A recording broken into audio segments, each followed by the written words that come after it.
ക്രിസ്തുവിൽ സ്നേഹമുള്ളവരെ, അവസാന വിരുന്നിൻ്റെ സമയത്താണ് ക്രിസ്തു തൻ്റെ വിടവാങ്ങൽ പ്രസംഗത്തിൽ ഇപ്രകാരം പറയുന്നത്: ഞാൻ നിങ്ങൾക്ക് സമാധാനം തന്നിട്ട് പോകുന്നു, എൻ്റെ സമാധാനം നിങ്ങൾക്ക് ഞാൻ നൽകുന്നു.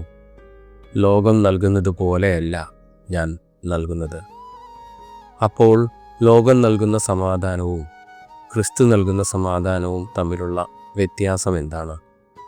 ലോകം നൽകുന്ന സമാധാനത്തിൻ്റെ പ്രത്യേകത യുദ്ധമില്ലാത്ത, പ്രശ്നങ്ങളില്ലാത്ത ഒരവസ്ഥയാണ്. എന്നാൽ ക്രിസ്തു നൽകുന്ന സമാധാനത്തിൻ്റെ പ്രത്യേകത എന്താണ്? പ്രശ്നങ്ങൾ ഒന്നും മാറണമെന്നില്ല, എങ്കിലും എൻ്റെ മനസ്സിൻ്റെ സമാധാനത്തിനും സ്വസ്ഥതയ്ക്കും ഒരു കോട്ടവും സംഭവിക്കില്ല എന്നുള്ളതാണ്. അതുകൊണ്ടാണ് ക്രിസ്തു പറയുന്നത്, നിങ്ങൾ ഭയപ്പെടേണ്ട, നിങ്ങൾ പേടിക്കേണ്ട എന്ന്. ഭയപ്പെടുത്തുന്നത് പലതും നമ്മുടെ ചുറ്റും നിറഞ്ഞു നിൽക്കുമ്പോഴും നിന്റെ മനസ്സിൻ്റെ സ്വസ്ഥത കെടുത്തിക്കളയാതെ അല്ലെങ്കിൽ കെട്ടുപോകാതെ നിന്നെ കാത്തു സംരക്ഷിക്കുവാൻ നിന്റെ ദൈവമായ കർത്താവ് കൂടെയുണ്ട് എന്നുള്ള ഉറപ്പാണ്. എത്ര വലിയ പ്രശ്നങ്ങളുടെ നടുവിലൂടെയാണ് പോകുന്നതെങ്കിലും നമ്മുടെ കൈപിടിക്കാൻ അപ്പൻ ഉണ്ടെങ്കിൽ, അമ്മയുണ്ടെങ്കിൽ, മക്കളെ സംബന്ധിച്ചിടത്തോളം പ്രശ്നങ്ങളൊന്നും ഒരു പ്രശ്നമായിട്ട് തോന്നില്ല. കാരണം എന്താണ്? ഏതൊരു പ്രശ്നത്തെയും അതിജീവിക്കാൻ എൻ്റെ അപ്പന് അല്ലെങ്കിൽ അമ്മയ്ക്ക് കഴിയുമെന്ന് ഒരു കുഞ്ഞിനറിയാം. അതുകൊണ്ട് തന്നെ ഈ കുഞ്ഞുങ്ങൾ സന്തോഷത്തോടു കൂടെ ആയിരിക്കും യാത്ര ചെയ്യുക. നമുക്കറിയാം, കർത്താവും ശിഷ്യന്മാരും കൂടി മറുകരയ്ക്ക് യാത്രയാകുമ്പോൾ അതിശക്തമായ കാറ്റും കോളും വന്ന് അവരുടെ വഞ്ചിയിൽ വന്ന് അടിക്കുമ്പോഴും ആ വചനത്തിൽ നാം കാണുന്നുണ്ട്, ക്രിസ്തു ആ വഞ്ചിയുടെ അമരത്ത് തലയണ വെച്ച് കിടന്നുറങ്ങുകയാണ്. വലിയ കാറ്റും കോളുമൊക്കെ ചുറ്റുമുണ്ട്. എന്നിട്ടും മനസ്സിൻ്റെ സ്വസ്ഥത കെട്ടുപോകാതെ അവന് കിടന്നുറങ്ങാൻ പറ്റി എന്ന് പറയുന്ന ആ ഒരു അനുഭവമില്ലേ? അതാണ് ക്രിസ്തു നൽകുന്ന സമാധാനം എന്നതിൻ്റെ അർത്ഥം. കുരിശിൻ്റെ വഴിയുടെ അവസാനം, ആ കുരിശിൽ അവൻ മരിക്കുന്നത് എത്ര സമാധാനത്തോടെയാണ്. കാരണം എന്താണ്? പിതാവായ ദൈവത്തിലുള്ള ആശ്രയത്വമാണ് ഈ സമാധാനത്തിൻ്റെ അടിസ്ഥാനം എന്നുള്ളത് തിരിച്ചറിയുക. നമുക്കറിയാം, പ്രശ്നങ്ങളൊക്കെ തീർന്നിട്ട് ജീവിക്കാം, സ്വസ്ഥത നമുക്ക് ലഭിക്കും എന്ന് കരുതിയാൽ ജീവിതത്തിൽ എന്നെങ്കിലും നമുക്ക് സ്വസ്ഥമായിട്ട് ഉറങ്ങാൻ പറ്റുമോ?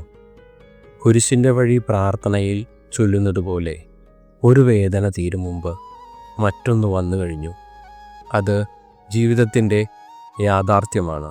അതുകൊണ്ട് പ്രിയപ്പെട്ടവരെ, പ്രശ്നങ്ങളൊക്കെ കഴിയട്ടെ, എന്നിട്ട് ഒന്ന് ജീവിക്കാം, എന്നിട്ട് സ്വസ്ഥമായിരിക്കാം എന്ന് ആരെങ്കിലും കരുതിയാൽ ജീവിതത്തിൽ ഒരിക്കലും നമ്മൾ സ്വസ്ഥമായിട്ടിരിക്കില്ല. കാരണം എന്താണ്? പ്രശ്നങ്ങൾ ഒന്നിനു പുറകെ മറ്റൊന്നായി വന്നുകൊണ്ടിരിക്കും. അതുകൊണ്ട് നാം പഠിക്കേണ്ടത് എന്താണ്? പ്രശ്നങ്ങളുടെ നടുവിലും മനസ്സിൻ്റെ സ്വസ്ഥത കെട്ടുപോകാതെ ജീവിക്കാൻ പറ്റുന്ന ആ ഒരു വലിയ ചൈതന്യമാണ്, അല്ലെങ്കിൽ കരുത്താണ്. അതാണ് ക്രിസ്തു നമുക്ക് വാഗ്ദാനം ചെയ്ത സമാധാനം. എന്നുവെച്ചാൽ ലോകത്തിൻ്റെതായ സമാധാനം അത് ക്ഷണികമാണ്. എപ്പോൾ വേണമെങ്കിലും പൊട്ടിപ്പുറപ്പെടാവുന്ന ഒരു യുദ്ധത്തിൻ്റെയോ ജീവിത പ്രശ്നത്തിൻ്റെയോ മുൻപിൽ തീർന്നു പോകുന്നതും തകർന്നു പോകുന്നതുമാണ് ലോകം വെച്ചു നീട്ടുന്ന സമാധാനം. എന്നാൽ ക്രിസ്തു നൽകുന്ന സമാധാനം സാഹചര്യങ്ങളെയോ അവസ്ഥകളെയോ നോക്കിയിട്ടല്ല, മറിച്ച് നിന്റെ ഉള്ളിൽ നിന്റെ ദൈവമായ കർത്താവിന് ഇടമുണ്ടെങ്കിൽ ഏത് പ്രശ്നത്തെയും അവൻ നോക്കിക്കൊള്ളും. ആ ഉറപ്പാണ് ക്രിസ്തു നൽകുന്ന സമാധാനത്തിൻ്റെ അടിസ്ഥാനം. അപ്പോൾ പ്രശ്നങ്ങളോ സാഹചര്യങ്ങളോ ഒന്നും നിന്റെ മനസ്സിൻ്റെ സ്വസ്ഥതയെ കെടുത്തിക്കളയാൻ അവിടെ നിന്ന് അനുവദിക്കില്ല. തിരമാറിയിട്ട് വഞ്ചി ഇറക്കാം എന്ന് കരുതിയാൽ എന്നെങ്കിലും വഞ്ചി കടൽ കാണുമോ? ഒരിക്കലുമില്ല. കാരണം തിരകൾ ഒന്നിനു പുറകെ മറ്റൊന്നായി വന്നുകൊണ്ടിരിക്കും. മുക്കുവൻ ചെയ്യുന്നത് എന്താണ്? തിരയെ മുറിച്ച് തന്നെ അവൻ കടലിനെ ഭേദിച്ച് മുന്നോട്ട് പോകും. ജീവിത പ്രശ്നങ്ങളാകുന്ന തിരമാലകൾ അടങ്ങട്ടെ, എന്നിട്ട് വഞ്ചിയുമായിട്ട് മുന്നോട്ട് പോകാം എന്ന് കരുതിയാൽ ഈ വഞ്ചി ഒരിക്കലും കടൽ കാണുകയില്ല. നാം പഠിക്കേണ്ടത് തിരയെ മുറിച്ച് മുന്നേറുന്ന മുക്കുവൻ്റെ മനസ്സിൻ്റെ കരുത്താണ്. അതിന് പറയുന്ന പേരാണ് സമാധാനം, ശാലോം. അതുകൊണ്ട് ക്രിസ്തു ഭയന്നിരുന്ന ശിഷ്യന്മാരുടെ മുന്നിൽ ചെന്നിട്ട് ആദ്യം പറഞ്ഞ വാക്കെന്താ? ശാലോം, സമാധാനം എന്നാണ്. ഈ സമാധാനമാണ് ഓരോ വിശുദ്ധ കുർബാനയിലും ദൈവമായ കർത്താവ് നമുക്ക് തരുന്നത്. ആ ദിവ്യകാരുണ്യത്തിൻ്റെ കരുത്താണ് നമ്മുടെ അടിസ്ഥാനപരമായ സമാധാനത്തിൻ്റെ കാരണം എന്ന തിരിച്ചറിവോടെ ഉള്ളിൽ ക്രിസ്തു വസിക്കുമ്പോൾ സാഹചര്യം എന്തുമായിക്കൊള്ളട്ടെ മനസ്സിൻ്റെ സ്വസ്ഥത കെടുത്തിക്കളയാൻ പുറത്തുള്ള യാതൊന്നിനും കഴിയില്ല. ശാലോം അതെന്നും ഉണ്ടാകട്ടെ. കർത്താവിന് സ്തുതി. ദൈവം എല്ലാവരെയും അനുഗ്രഹിക്കട്ടെ.